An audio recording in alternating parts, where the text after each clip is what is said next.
Hi everybody and welcome back to Visit Fylde Coast. It's time again for our vlog with a view on a Sunday. And by the good night, it's blowy.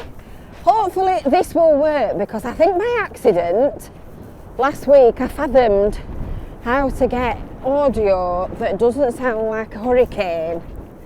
So fingers crossed this will work, and apologies if there is any, if it sounds muffled at all or if there is any wind noise, but I did my best.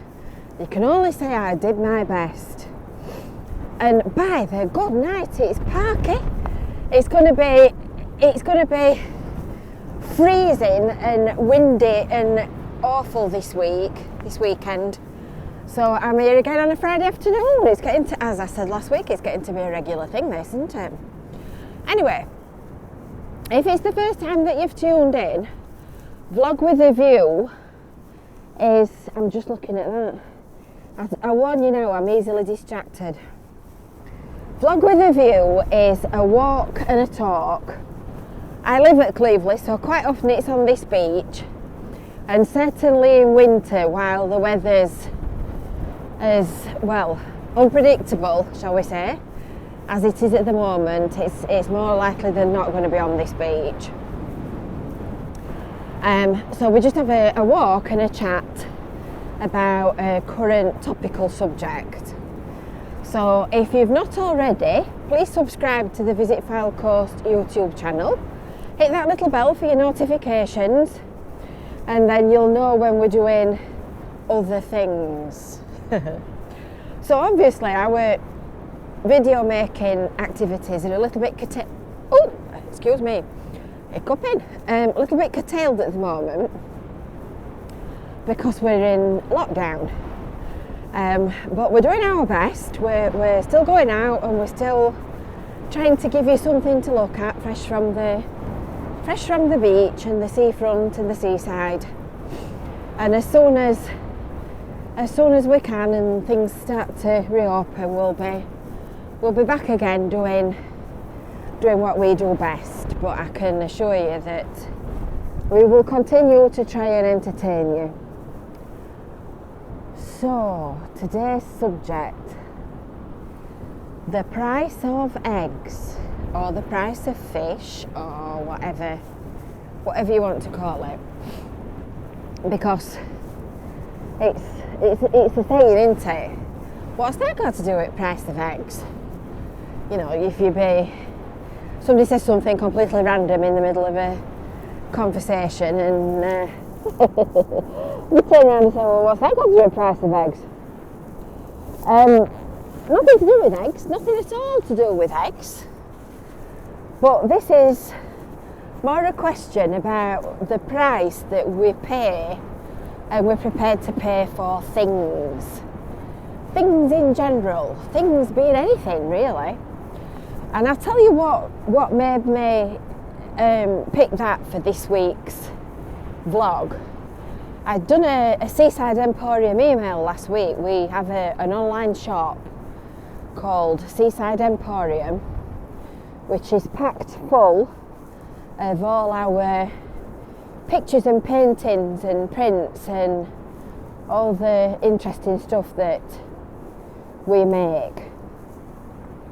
And in our shop we've got a tea towel, and it's the first time that we've ever done a tea towel.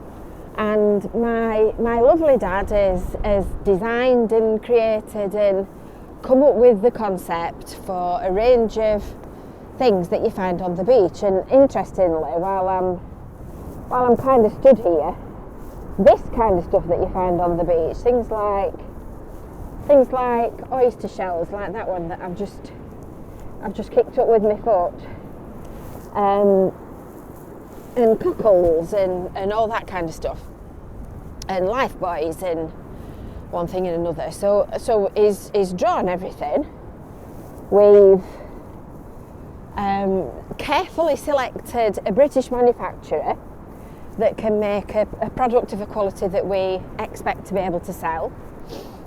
And we've completely done the whole thing from scratch. Now that might not sound much, but anybody else that's got an online shop will tell you that when you start actually producing and selling things, it's like splitting the atom. Just even getting organised, what you're gonna do and what you're gonna sell. Anyway, we've finally got to it, and we've got this box of tea towels in our office, and they've been lovingly packed up. There's going to be a few little intermissions while I pick things up. I'm just having this mussel shell. They've been lovingly packed up and organised and got ready and whatnot. So it genuinely is literally a product made by hand in the UK. So these tea towels are £10. And out of the cost of that £10, you've obviously got to take VAT. And, oh, there's some lovely shells. Look at that seagull there eating that fish. Goodness me. It looks like a dogfish. You see him? He just picked it up. It's got lunch. That's I think that's a greater black back gull, isn't it? The grey one at the right hand side is the type that you kind of get in your back garden. Huh, amazing. Anyway, I'm just going to pick these shells up because there's some lovely shells here. I can't walk past them, sorry. Ooh, there's 3. Here we go, and another one. They're mine, they've got my name on them. Yeah, so you take your VAT off, you take postage and packing off, you take your material cost off, and bearing in mind that these have been made in Britain in a limited quantity, so you obviously pay more for each individual item than you would do for, just bear with me a second while I put them in my bread bag. What everybody keeps in the pocket, a bread bag. So there's a bigger cost attached to making a small box of tea towels that are individually hand designed compared to buying mass-produced tea towels that have come from China. So I got an email from this guy saying £10 for a tea towel. So I explained this to him and made the point that by the time we'd finished, the actual amount of money that we make on a tea towel is, well, not much, I can tell you. I didn't get an answer, but it set me off thinking about our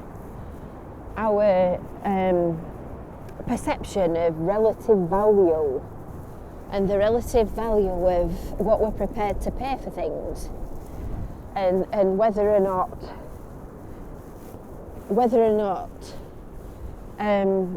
the world is sort of earning a living, or whether we're all just scurrying around like busy fools, because we all want to draw a decent living wage, but in order to draw a decent living wage, you've got to be selling things for a decent price. And when I say things, put that in inverted commas, because it could be anything. What do you think? Do you think our sense of value and our perception of what things are worth is skewed and shifted and moved out of proportion? I'm going to bend down again for another shell. This is a mussel this time. That's a nice one. You see, just washing its hand off. You see what I'm collecting these for? Because that is obviously a rowing boat. Yes, you didn't know that, did you? Oh, my goodness, makes your nose run. I'm alright at the minute. I've got the wind at the back of me, so the fun will start when I turn round to walk back. Yeah, so think about, you know, when you go to Primark and you buy a t-shirt for £3. I mean, I do it. I'm just thinking, no, I've not got a Primark t-shirt on today, but I do quite often wear Primark t-shirts.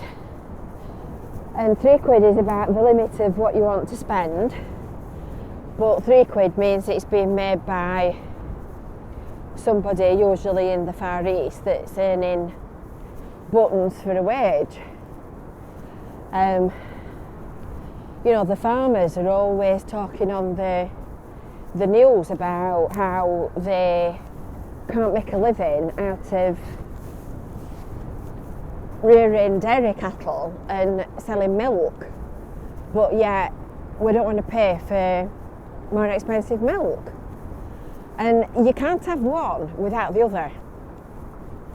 So what do you think? Do you think we should go back to the days of the olden days when you bought less and you paid more for it and everything was kind of relatively, I suppose, relatively more expensive?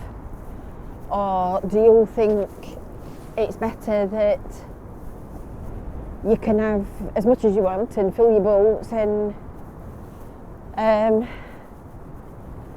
not pay as much for it? But there's obviously a cost attached to that, and that's before you get on to things like plastics and the environment and using resources. That's a whole different subject. I mean, it's like this chlorinated chicken argument, for example, and animal welfare standards. If we were to do big trade deals with America when we come out of Europe, and I'm not going to pretend to understand the ins and outs of it, it's not my department at all, but just thinking about chickens, you know, for a long time now I've insisted, before it became commonplace, that we bought free range eggs, because I just couldn't stand the thought of battery chickens sat in a square little wire box and then getting knocked in the neck when they'd outlived their usefulness.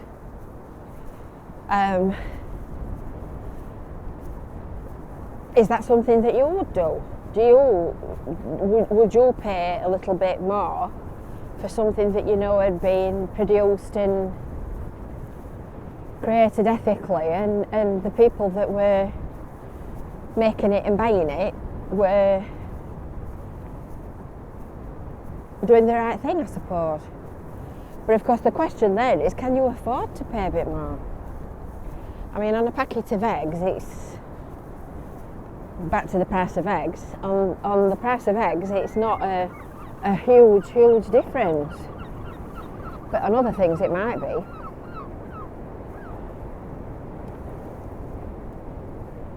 So I think Seagull gets the final word on that one. Can you see the kite surfer? I can only imagine how difficult that must be on your back. It must pull the back out of joint. Anyway, that's my thought-provoking question for today. What do you think? So pop your comments underneath in the comments below. Join in, have a chat, have a discussion. Don't forget to subscribe if you've not already done so. And you never know, we might end up with a fairy world where you pay a fair price for a fair packet of eggs. You have a lovely day now. See you soon. From the very windy and cold and wintry looking Cleveland's beach. You take care and we'll see you later. Bye.